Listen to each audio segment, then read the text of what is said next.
Meghalaya honeymoon murder కేసులో సంచలన విషయాలు బయటకు వస్తున్నాయి. పోలీసులు ఇంకాస్త లోతుగా విచారణ చేసే కొద్దీ కొత్త విషయాలు వెలుగులోకి వస్తున్నాయి.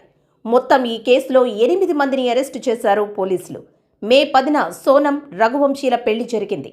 అంతకు ముందు నుంచే సోనం రాజ్ కుష్వాహా అనే యువకుడితో ప్రేమలో ఉంది. అతడు సోనం తండ్రి కంపెనీలో ఉద్యోగి. బయటకు అతడితో స్నేహంగా ఉంటూ లోపల ప్రేమాయణం సాగించింది. నేరుగా అతన్ని పెళ్లి చేసుకుంటా అంటే ఆమె తండ్రి ఒప్పుకోడని తెలిసిన సోనం పెద్ద ప్లాన్ వేసింది. రాజ్ కుష్వాహాతో మొదటి పెళ్లికి తండ్రి ఒప్పుకోడు, కానీ రెండవ పెళ్లైతే ఖచ్చితంగా ఇంట్లో అంగీకరిస్తారని భావించింది. ఇందులో భాగంగానే రఘువంశీని పెళ్లి చేసుకుంది. అతన్ని చంపి తర్వాత రాజ్ కుష్వాహాని రెండో పెళ్లి చేసుకోవాలని స్కెచ్ వేసింది. పెళ్లయ్యాక కూడా రఘువంశీని సోనం తాకనివ్వలేదు.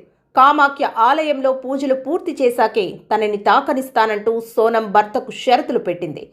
మే 10న పెళ్లైన ఫస్ట్ నైట్ కు నో చెప్పి హనీమూన్ పేరుతో ట్రిప్ ప్లాన్ చేసి కొండపైకి తీసుకువెళ్లి అక్కడి నుంచి తోసేసి భర్త రఘువంశీని ఆమె కూడా కొన్ని రోజులు అజ్ఞాతంలోకి వెళ్లి కిడ్నాప్ డ్రామా ఆడింది. కొండ మీద నుంచి కిందకి తోసాక భర్తను చంపడానికి నలుగురికి సుపారీ ఇచ్చింది. జితేంద్ర రఘువంశీ అనే వ్యక్తి యూపీఐ ఖాతాను వినియోగించి సుపారీ గ్యాంగ్కు సోనం డబ్బులు చెల్లించింది. జితేంద్ర తమ కజిన్ అని పేర్కొన్న సోనం సోదరుడు గోవింద్ పోలీసులకు తెలిపాడు.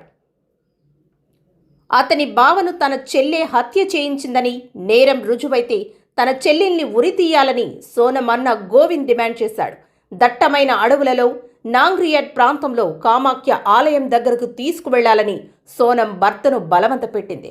తొలుత నాంగ్రియాడ్ ప్రాంతానికి వెళ్లగా అక్కడ పర్యాటకులు ఎక్కువగా ఉండడంతో వైష్రావింగ్ జలపాతం వద్దకు తీసుకువెళ్లి అక్కడ కిరాయి హంతకులతో హత్య చేయించింది. సోనం హత్య సమయంలో అక్కడే ఉండి రాజా శవాన్ని లోయలో పడవేయడంలో కూడా సహాయం చేసినట్లు పోలీసులు తెలిపారు. ఆమె తన లొకేషన్ను రాజ్ కుష్వాహాకు నిరంతరం పంపుతూ హంతకులకు రాజా ఆచూకీని అందించింది. సోనం, రాజ్ కుష్వాహా ముగ్గురు కిరాయి హంతకులను పోలీసులు అరెస్టు చేశారు. సోనం ఉత్తరప్రదేశ్లోని ఘాజీపూర్లో జూన్ 9న లొంగిపోయింది. అక్కడ ఆమె అస్వస్థతతో కనిపించింది.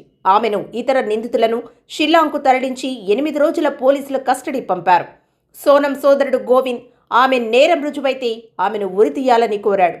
అతను రాజా కుటుంబాన్ని కలిసి తన సోదరి చేసిన పనికి క్షమాపణ చెప్పాడు. आज 11 दिन हो गए, मेरे बच्चे से मेरी बात नहीं हुई। मैंने उसकी मम्मी से बात करी कि इन दोनों बच्चे को घूमने के लिए